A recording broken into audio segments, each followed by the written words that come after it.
여러분 무인도에 가셔서 혼자 남게 되었을 때 저렇게 불을 한번 붙이려면 얼마나 힘이 드는지 아십니까?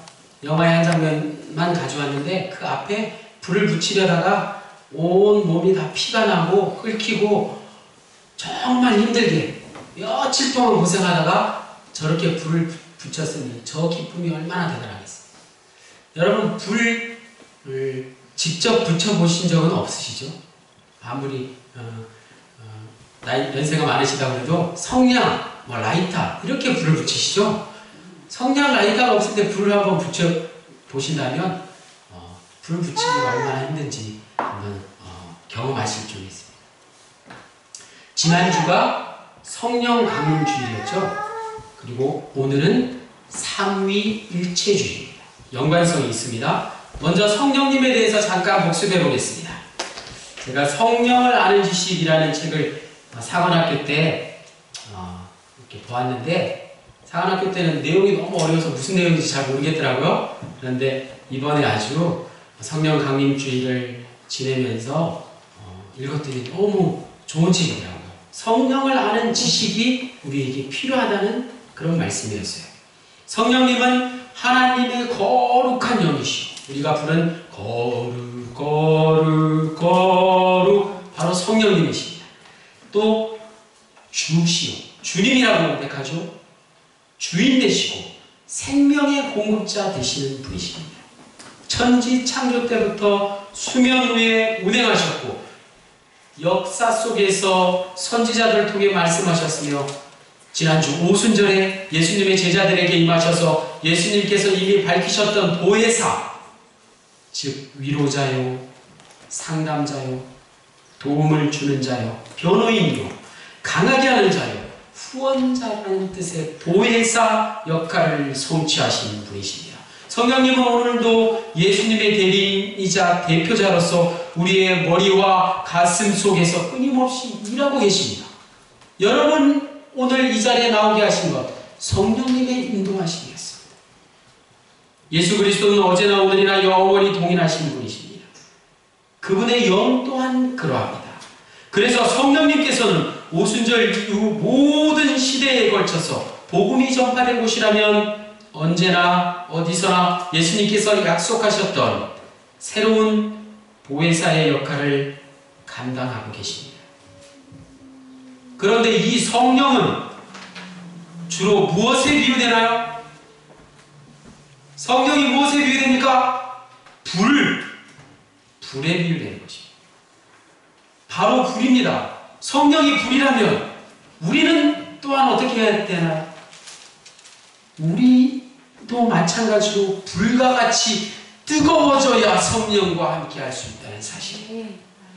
지난 시간이 성령을 인정하는 시간이었다면 오늘 이 시간은 성령의 불을 받는 시간인 것입니다. 구세군 찬송가 582장에 불 내려 불 내려 불 내려 찬양이 있습니다.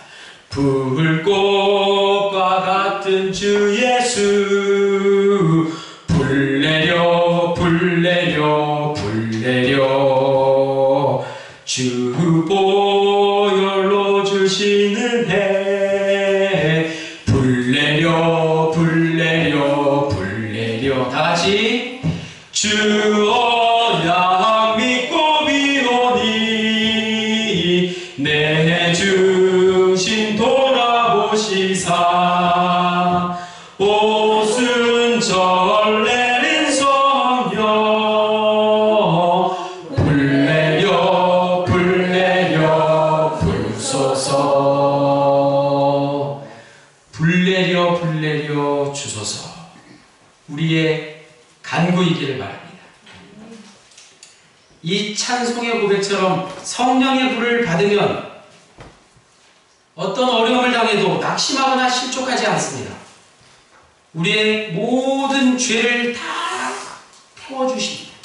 항상 선을 행하고 정결하게 살아가며 주 안에서 승리할 수 있습니다. 영국의 유명한 부흥사 조지 휘필드는 평소 그의 기도의 제목이 바로 불꽃과 같은 주 예수였습니다. 주여 나로 하여금 하나님의 불길이 되게 하여 주옵소서. 하나님의 불길, 하나님의 화염이 되게 하여 주옵소서 라고 외쳤습니다. 감리교의 창시자 존 웨슬레 역시 청년들을 향해 부르짖을 때 내 영혼에 하나님의 불을 붙여라 라고 선포했습니다. 불, 성령의 불. 오늘 말씀의 제목이 무엇입니까?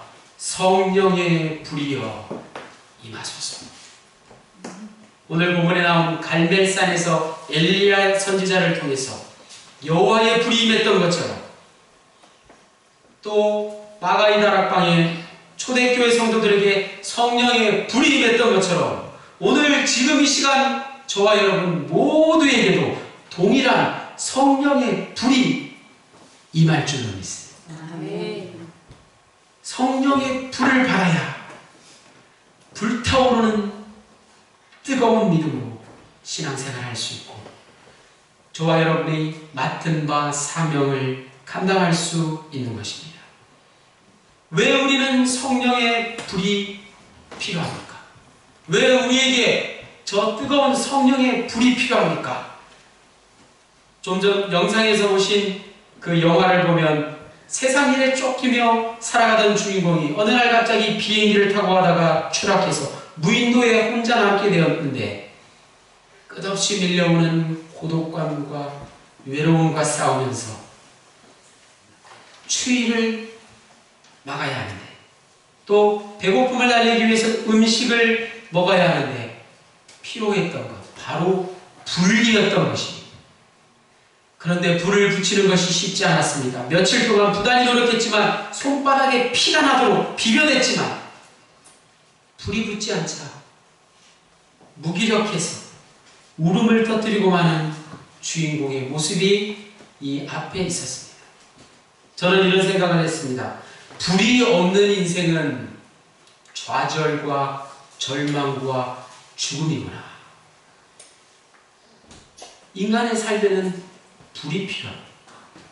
불이 없으면 음식을 먹을 수도 없고 추위를 피할 수도 없습니다. 더욱이 불이 없으면 영화 속의 주인공처럼 죽음의 공포가 엄습하게 되는 것입니다. 불이 없으면 우리에게 찾아오는 시련과 고난을 막을 방법이 없는 것입니다. 마찬가지로 신앙생활을 하는 우리 그리스도인들에게 성령의 불이 없다면 우리에게 닥쳐오는 시련과 고난을 우리가 감당할 수가 없습니다.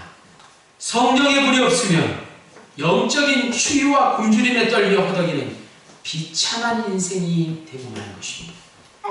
영적인 추위와 굶주림을 극복하기 위해서 바로 이 성령의 불이 필요한 것입니다. 엘리야 선지자가 활동할 당시 이스라엘 백성들에게 성령이 불이 필요했습니다. 이스라엘 백성들은 우방신을 섬기며 바알신을 섬기게 되었는데 바로 아합 왕이 선지자들을 죽이고 핍박하였던 것입니다. 또한 기근으로 인해서 어려움을 당하고 있었음에도 불구하고 이스라엘 백성들은 하나님을 찾지 아니하고 하나님과 바알 사이에서, 하나님과 우상 사이에서 기웃기웃 머뭇머뭇하고 있었던 것입니다. 다시 말해서 이스라엘 백성들의 신앙은 미지근한 신앙이었던 것입니다. 미지근한 상태의 이스라엘 백성들에게 필요한 것, 그것이 무엇이었겠습니까? 뜨거운 성령의 불길이 필요했던 것입니다. 아합 왕의 핍박을 두려워하지 않고 하나님을 섬기기 위해서 뜨거운 믿음이 필요했으니 바로 엘리야 선지자가 여호와의 불을 이스라엘 백성들에게 내린 것입니다. 초대교회 성도들에게 필요한 것 역시 바로 성령의 불이었습니다. 예수님께서 승천하신 후에 예수님의 약속을 믿고 마가 다락방에 모여서 기도하고 있던 가운데 그들은 세상 밖으로 나가기가 너무나 두려웠습니다. 환난과 핍박과 죽음이 두려웠기 때문에 담대히 나가서 예수님의 복음을 증거할 수 없던 그들이었습니다. 예수님의 부활을 목격한 성도들이 예수님께서 분부하신 복음의 사명을 감당하기 위해서는 그들의 힘으로는 도저히 불가능했기 때문에 예수님께서 보내주신 성령이 필요했던 것입니다. 마찬가지로 오늘 우리의 신앙에도 지금 우리에게 성령의 불길이 필요합니다. 저와 여러분의 신앙이 어떠합니까? 하나님과 세상 물질 사이에서 머뭇거리는 미지근한 신앙의 모습으로 살아가고 있지는 않습니까? 신앙의 열정이 사라져버린 채 미지근한 믿음으로 신앙생활하고 있지 않습니까? 예수님의 죽으심과 부활을 믿는데 그것을 담대히 전할 수 없는 잠잠한 믿음 상태 아닙니까? 그럴 때 우리에게 필요한 것 바로 성령의 불길입니다. 성령의 불이 임할 때 그 어떤 고난과 시련도 이길 수가 있습니다. 성령의 불이 임하면 몸이 따스해지고 배가 불러지고 풍성한 인생을 살 수 있는 것입니다.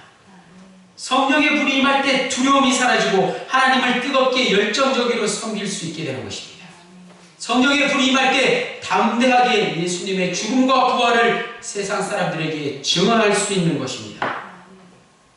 그렇다면 어떻게 하면 성령의 불이 임하는 것입니까?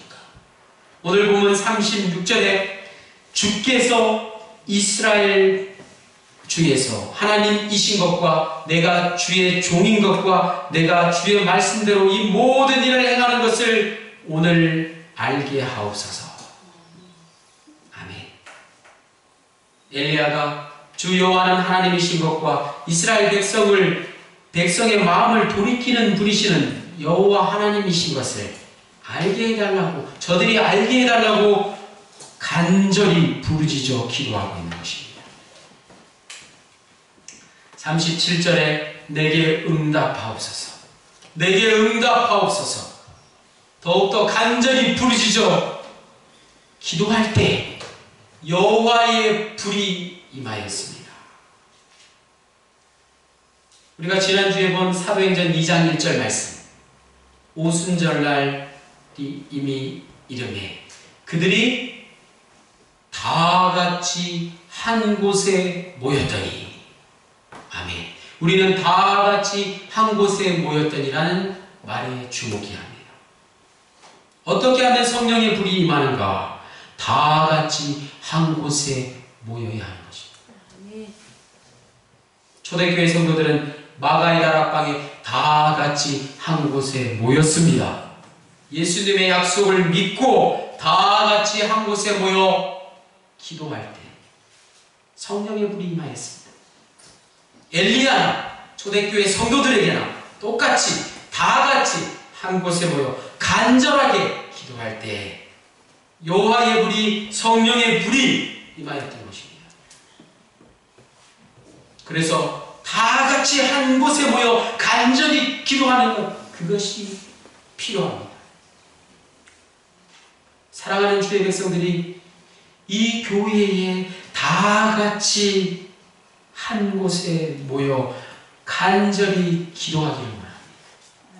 합심하여 기도하기를 원합니다. 바로 그때 성령의 불이 여러분 한 사람 한 사람에게 임할 줄로 믿습니다. 어떤 목사님이 한 성도의 집에 신방하였습니다. 그 집 거실에는 벽난로가 이렇게 훈훈하게 타오르고 있었습니다. 목사님은 한없이 한동안 벽난로에 타고 있는 장작을 물끄러미 바라만 보고 계셨습니다. 한참 후에 목사님께서 벽난로에 가까이 가셔서 부집개를 가지시고 드시고는 활활 타고 있던 장작 하나를 집어서 화로 앞쪽에다 따로 떼어 놓았습니다. 그 장작이 어떻게 되었을까요? 불이 꺼져버렸죠. 빛을 잃고 식으면서 검게 변해버렸어요. 활활 타오르던 불이 어떻게 됐다고요? 꺼져버렸어요. 어떻게 하자? 따로 떼어놓자. 목사님은 다시 말없이 그 장작을 활활 불타오르고 있던 그 불덩이 속에 던져놓았습니다. 옮겨놓았습니다. 그러자 어떻게 되었나요? 다시 죽어가던 그 불꽃이 다시 활활 힘차게 타오르기 시작했습니다. 그것을 바라보고 있던 성도는 조용히 고개를 떨구면서 목사님, 무슨 뜻인지 알겠습니다. 이제부터 빠지지 않고 교회 잘 나가서 교우들과 함께 어울려 교제하고 함께 기도하며 신앙생활 잘 하겠습니다. 이렇게 대답했다고 합니다. 혼자서 신앙생활을 하게 되면 여호와의 불, 성령의 불이 시들어지고 꺼지기 쉽다는 말씀입니다. 온 성도가 다 함께 모여서 서로 함께 교제하며 살붙이를 마주하며 함께 하나가 되는 것이 중요하다는 말씀입니다. 그래서 우리 모두 너나 할 것 없이 먼저 하나가 되어 기도해야 하는 것입니다. 기도는 특별한 사람이 하는 것이 아닙니다. 말을 잘하는 사람이 하는 것이 아닙니다. 예수를 잘 믿는 사람만 하는 것이 아닙니다. 믿음이 좋은 사람, 신앙이 경건한 사람, 그들만의 것이 아닙니다. 기도를 잘하는 사람, 못하는 사람, 은사가 있는 사람, 없는 사람, 방언을 하는 사람, 안 하는 사람 모두가 다 함께 모여서 기도할 때 성령의 불이 임하실 줄로 믿습니다. 마지막 성령의 불이 임하면 성령의 능력이 역사하게 됩니다. 오늘 본문 말씀 39절로 40절에 오늘 본문 말씀을 함께 보겠습니다. 39절에서 40절 말씀에 모든 백성이 보고 엎드려 말하되 여호와 그는 하나님이시로다. 여호와 그는 하나님이시로다 하니 엘리야가 그들에게 이르되 바알의 선지자를 잡되 그들 중 하나도 도망하지 못하게 하라 하매 곧 잡은지라. 엘리야가 저희를 기손 시내로 내려다 거기서 죽입니다. 어떻게 했다고요? 적군들을, 바알 선지자들을 하나도 남김없이 다 죽이라고 말씀하셨습니다. 여호와의 불이 임하는 것을 본 이스라엘 백성들은 이제서야 여호와가 참 하나님이심을 고백하며 바알 선지자들을 잡아 죽였습니다. 이처럼 여호와의 불이 임하면 뜨거운 믿음, 담대한 믿음이 생깁니다. 더 이상 핍박을 두려워하지 않고 거짓 선지자와 우상을 깨뜨리게 되는 것입니다. 지금 우리 마음속에 성령의 불이 임할 때 나의 모든 거짓된 우상들을 모두 불태워버릴 수 있습니다. 뿐만 아니라 나를 어렵게 하는, 힘들게 하는 그것이 무엇입니까? 나를 짓누르고 있는 육신의 통증과 질병까지도 이 시간 모두 깨끗하게 불태워 주시기를 성령님께 간구드립니다. 신약시대에 와서 성령의 불을 받은 사람들은 성령의 권능으로 어떤 일을 행하였습니까? 복음 전파의 사명을 감당하였습니다. 그래서 초대교회를 세웠고 세계 복음화의 역사를 이루어냈습니다. 기독교의 역사를 돌아보면 초대교회 성도들이 대로마 제국의 박해를 극복할 수 있었던 것, 또 사도 바울이 온갖 고난을 무릅쓰고 이방인들에게 목숨을 걸고 복음을 전할 수 있었던 것, 그것은 개인의 능력으로 한 것이 아니라 오직 성령의 능력으로 한 것입니다. 근대에 와서 말틴 루터와 칼빈이 로마 가톨릭 교회의 부패와 타락을 외치며 종교 개혁을 일으킨 것도 성령의 불이 그들에게 임했기 때문입니다. 청교도들이 신대륙을 건너가 오늘의 미국, 저 선진국 미국을 건설한 것, 그들에게 성령의 불이 임했기 때문입니다. 존 웨슬레가 18세기 산업혁명 후에 부패한 영국 교회에 부흥의 불길을 일으킨 것 역시 모라비아의 기도단에서 웨슬레가 성령의 불을 체험하였기 때문입니다. 이뿐만이 아닙니다. 오늘 우리 한국교회도 1907년 평양 대부흥성회를 통해서 길선주 목사님과 성도들에게 성령의 불이 임하였기에 오늘 한국교회의 부흥이 있었다는 사실입니다. 그러므로 우리는 기도를 회복해야 합니다. 성령 충만하기 위해서 우리가 무엇을 먼저 해야 할까요? 기도해야 할 줄 믿습니다. 성령을 아는 지식 가운데 가장 먼저가 바로 기도의 회복인 줄로 믿습니다. 이제 6월부터는 바쁜 농사철이지만 새벽 기도를 30분 앞당겨서 4시 30분부터 드리려고 합니다. 여러분 모두가 합심하여 기도할 때 여호와의 불 성령의 불이 임하는 줄로 믿습니다. 새벽 제단을 깨우시고 우리가 하나님 아버지께 가장 먼저 예배할 때 성령의 역사하심이 이 교회에 임하실 줄로 믿습니다. 성령의 불이 오늘 이 자리에 여러분 한 사람 한 사람 머리 위에 임하셔서 성령의 충만함으로 성령의 능력으로 살아가는 성도가 되어야 할 것입니다. 성령 충만을 사모하십시오.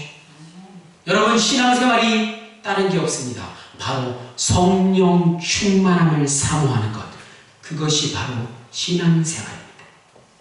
예수님 자신이 바로 성령 충만한 분이셨기 때문입니다. 나의 미지근한 신앙에 대변혁이 일어나고 나의 모든 우상을 깨뜨리며 다시 한번 주님의 복음 앞에 서서 그 복음을 선포하는 저와 여러분의 남은 여생 신앙생활 되시기를 간절히 축원합니다. 기도하시겠습니다. 하나님 감사합니다. 오늘 시간 통해서